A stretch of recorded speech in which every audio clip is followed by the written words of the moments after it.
Hi there, welcome back. Today I want to talk about a company called CATL. CATL is arguably the largest EV battery manufacturer in the world.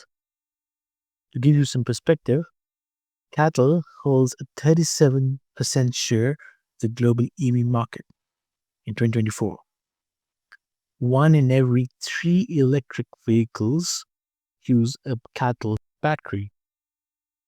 A lot of big names are their customers like Tesla, Ford, Volkswagen, Stellantis, Honda, and many others. If you compare this with the EV giant BYD, also from China, together, by the way, BYD also manufactures EV batteries. Together, both of these account for over 50% of the global EV battery market. They're going to have second IPO in Hong Kong. That's valued at about 5 billion in 2025.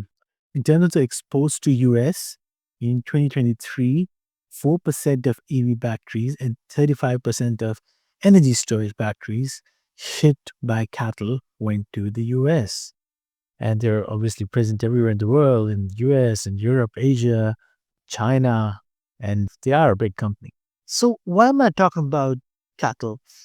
This week, US Department of Defense, namely the Pentagon, blacklisted this $150 billion global EV manufacturer, among other companies, of course. But I'm mentioning this because I also have an EV venture, so I'm looking at different EV companies around the globe. This is one of them.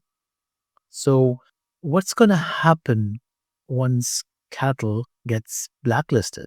So the Pentagon alleges that CATL is involved in the Chinese military. They have links over there.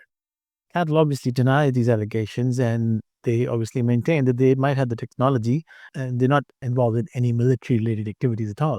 In my opinion, the impact of this whole blacklist program against CATL goes way beyond that, and the reputational damage that's going to happen to CATL is potentially far-reaching.